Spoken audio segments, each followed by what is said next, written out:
MJY 003 पाठ्यक्रम का अगला क्वेश्चन है, वार से आप क्या समझते हैं? वार साधन के विविध पक्षों पर प्रकाश डालिए। आज पूरे विश्व में भारतीय ऋषियों द्वारा स्थापित वार क्रम ही स्वीकृत व प्रचलित है। यह प्रचलित वार क्रम जिस समय समग्र विश्व में सौर मंडल की भूकेंद्रिक कक्षा गणना थी तभी से स्थापित है। भूकेंद्रिक अर्थात पृथ्वी सेंटर में और ग्रह चारों ओर। भारतीय ज्योतिष शास्त्र की काल गणना परंपरा में अनेक प्रकार के कालमानों का व्यवहार किया जाता है, जिनमें प्रमुख है सौर दिन, चांद्र दिन, नक्षत्र दिन और सावन दिन। सौर दिन जिसमें सूर्य एक अंश का भोग करे वो सौर दिन, एक तिथि के भोग से चांद्र दिन और पृथ्वी के अपने अक्ष पर भ्रमण करने में लगे समय के तुल्य नक्षत्र दिन और एक सूर्योदय से दूसरे सूर्योदय तक का काल सावन दिन होता है। जिस सौरमंडल में हम रहते हैं उस सौरमंडल में विद्यमान ग्रह पिंड ही प्रचलित वार एवं उसके सुनिश्चित क्रम का आधार है। भारतीय ज्योतिष गणना परंपरा में राहु केतु के सहित सूर्य, चंद्र, मंगल, बुध, बृहस्पति, शुक्र एवं शनि ये 9 ग्रह प्रचलित है। परंतु फलादेश हेतु 9 ग्रह होते हुए भी सैद्धांतिक दृष्टि से 7 ग्रह ही भारतीय ज्योतिष के आधार हैं। चंद्र, बुध, शुक्र, सूर्य, मंगल, बृहस्पति, शनि। भारतीय ज्योतिष की खगोल ज्ञान परंपरा में 2 प्रकार के सिद्धांत प्रतिष्ठित हैं, जिसमें कि एक भूकेंद्रिक गणना का भूमि सेंटर में और दूसरा सिद्धांत सूर्य केंद्रिक गणना का है, जहां सूर्य सेंटर में हो। परंतु ग्रह गणना की सुगमता होने के कारण सभी सिद्धांत ग्रंथों में भूकेंद्रिक गणना का ही वर्णन प्राप्त होता है और भूकेंद्रिक ग्रह कक्षा क्रम में सभी के केंद्र में पृथ्वी विद्यमान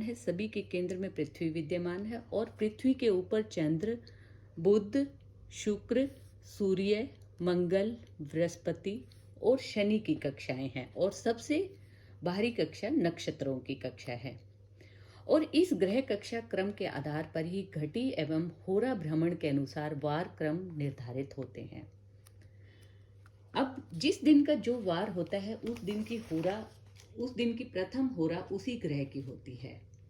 जैसे कि रविवार को प्रथम होरा सूर्य की है। सूर्य के बाद अगली होरा उससे नीचे कक्षा में स्थित शुक्र की, तीसरी होरा बुध की, चौथी चंद्रमा की, पांचवी शनि की, छठी बृहस्पति की, सातवीं मंगल की और इन्हीं होरा की फिर पुनरावृत्ति होती है। ये काल होरा सारणी है। तो इस प्रकार के क्रम में की 7 ग्रह है और होरा 24 है एक दिन में। अतः 7 ग्रहों की 3 आवृत्ति पूर्ण होने पर 21 होरा बीत जाती है तथा दिन की 3 होरा शेष रह जाती है। क्रमशः उसके बाद 3 कक्षाओं को भोग करती हुई पूर्ण हो जाती है तथा पुनः चौथी कक्षा में स्थित ग्रह की प्रथम होरा आरंभ होने से वह उस वार का अधिपति हो जाता है। उस वार में उपयुक्त नियम से ही क्रमशः गणना होती है। इसी वार क्रम के इसी सिद्धांत को सूर्य सिद्धांत में दिया गया है। भूकेंद्रिक ग्रह कक्षा क्रम में शनि, गुरु, मंगल, सूर्य, शुक्र, बुध एवं चंद्रमा की कक्षाएं क्रमशः नीचे के क्रम में स्थित है और इस क्रम से स्पष्ट है कि शनि से चौथी कक्षा 1 2 3 4 चौथी कक्षा सूर्य की है और सूर्य से चौथी कक्षा चंद्रमा की है और चंद्रमा से चौथी कक्षा मंगल की है और मंगल से चौथी कक्षा बुध की है।